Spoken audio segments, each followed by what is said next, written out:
Today, we're diving into the fascinating world of ethical hacking, a critical skill in our digital age. It's all about providing proactive security, ensuring a safer and more resilient digital world for everyone. So, let's begin by defining what exactly ethical hacking entails and why it's so important. Ethical hacking, or penetration testing, means finding security weaknesses in systems, always with permission, before malicious attackers exploit them. Now, let's explore the 5 systematic phases that guide every successful ethical hacking engagement. This structured approach ensures comprehensive security testing, covering all bases to identify vulnerabilities effectively. The first phase is all about planning and preparation, setting the groundwork for our entire security assessment. Here, we define the scope, objectives, get legal authorization, and gather all necessary tools and team resources. Next, we move into reconnaissance and scanning,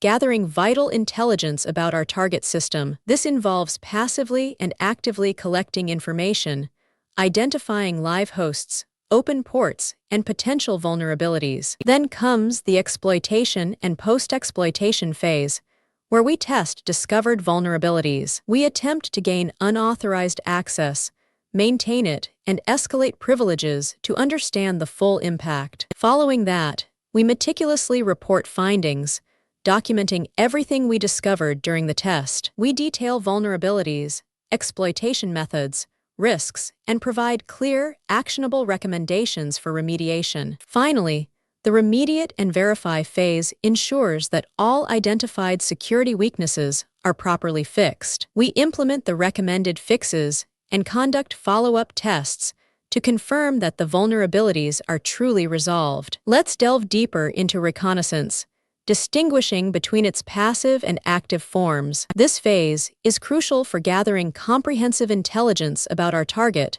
before any direct interaction. Passive reconnaissance involves collecting information without directly interacting with the target system itself. We use public resources like search engines, social media, and WHOIS databases to gather data. We also analyze network traffic from the organization, if possible, to gain insights discreetly. On the other hand, active reconnaissance means directly interacting with the target systems for information. Here, we perform ping sweeps to identify active hosts within the target network. We also conduct port scanning to discover open ports and running services on those hosts. Additionally, querying DNS records helps us gather crucial domain and subdomain details for our assessment. Now, let's explore the key scanning techniques that ethical hackers use to identify potential weaknesses in systems. These techniques are all about probing deeply into systems to uncover any hidden vulnerabilities. First up,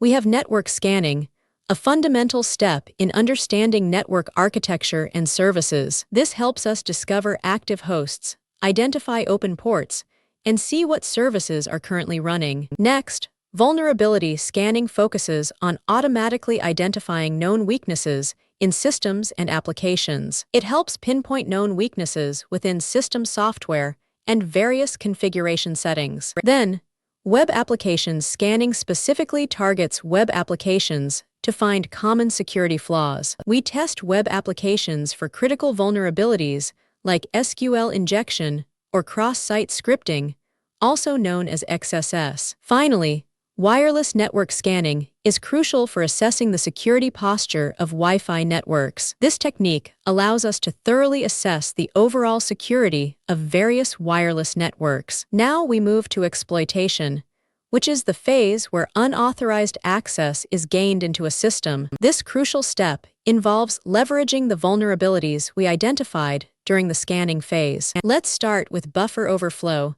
a classic technique for manipulating program execution flow. Attackers send an excessive amount of data into a program's buffer, exceeding its allocated capacity. This overflow can overwrite adjacent memory, allowing arbitrary malicious code to be executed. Next, we have SQL injection, a common attack targeting database-driven web applications. It involves inserting malicious SQL queries into input fields, tricking the application. This manipulates backend databases, often leading to unauthorized access or data extraction. Then, cross-site scripting, or XSS, is a client-side code injection attack. It works by injecting malicious scripts directly into legitimate web pages viewed by users. This can lead to serious consequences like session hijacking or sensitive data theft. Finally, remote code execution, or RCE, is a very severe type of vulnerability. It allows an attacker to execute arbitrary commands